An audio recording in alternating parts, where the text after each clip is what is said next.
السلام علیکم ناظرین، میں ہوں آپ کا میزبان اشرف عظیم خان۔ پابی جلائے ربی کمات و قذیبان، میرے نبی پاک صلی اللہ علیہ وسلم پر لاکھوں کروڑوں درود و سلام۔ اس وقت ملک میں فرعونوں اور یزیدوں کی حکومت ہے، اور جتنا یہ ظلم اس پاکستان کی رعایا کے اوپر، اپنی رعایا کے اوپر کر سکتے ہیں، وہ پورا اپنا زور لگا کر وہ ظلم کر رہے ہیں۔ لیکن یزیدوں سے یہی توقع ہوتی ہے، فرعونوں سے ایسی ہی توقع ہوتی ہے۔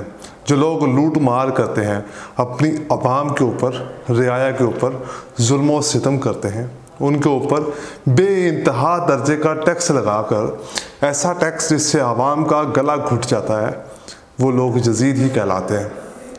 کچھ دن پہلے کل رات کا واقعہ میں آپ کو بتاتا چلوں۔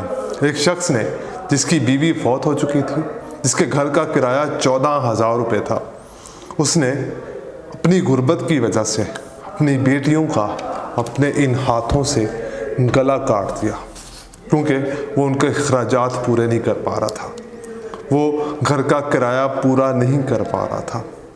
اس نے ایک خط میں لکھا کہ میں 14,000 کا کرائے پہ مکان میں رہتا ہوں، اور میں اس کا مکان کا کرایہ پورا نہیں کر پا رہا، تو اپنے بچوں کا کھانا پینا کہاں سے پورا کروں؟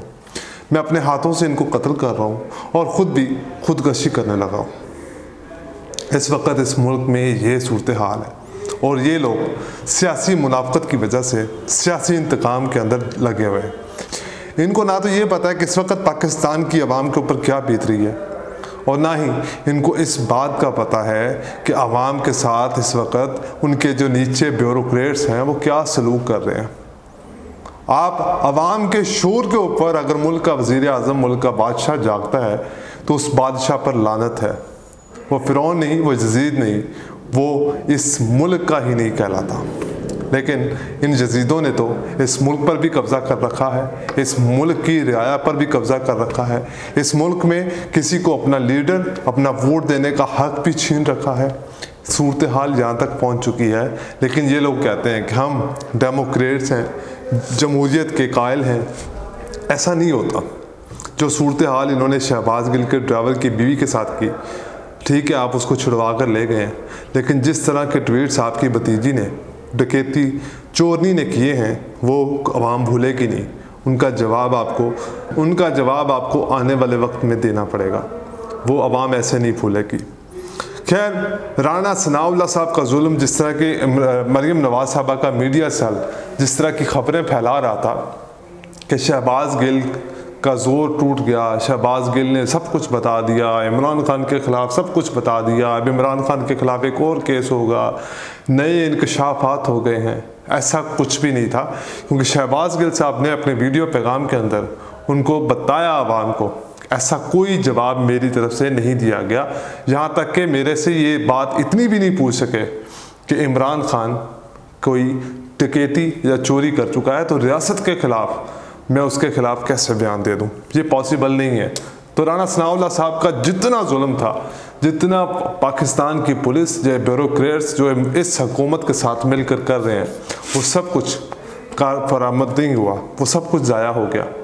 آج عدالت نے اس کی بیل کو بھی منظور کر لیا، جبکہ حکومت کی طرف سے دوبارہ کوشش کی گئی تھی کہ اس کو ریمانڈ میں لیا جائے اور پولیس کا ریمانڈ لے کے دیا جائے۔ رات کو خواجہ آصف صاحب نے بڑی بڑی ڈنگیں ماری، اور وہ تمام ڈنگیں جھوٹی ثابت ہوئیں۔ وہ یہی کہتا رہا کہ ہم نے کبھی اس ملک کے اندر اداروں کے اندر تفریق پیدا نہیں کی۔ چند دن پہلے، 4 ماہ پہلے کی بات ہے، یہ لوگ یہی کہتے رہے کہ فوج، آرمی کے ادارے نے پاکستان تحریک انصاف کے سر سے ہاتھ اٹھا لیا ہے، اور اب ہم ووٹ آف نو کانفیڈنس کو کامیاب کر کے دکھائیں گے، اب کیونکہ وہ ہمارے ساتھ مل چکے ہیں۔ عمران ریاض خان نے سب سے بڑی بات یہ کہی کہ یہ لوگ چور کہتے تھے ان ڈاکوؤں کو، یہ جو ابھی حکومت بنا کر بیٹھے ہیں، پھر یہ لوگ حکومت میں کیسے آ گئے؟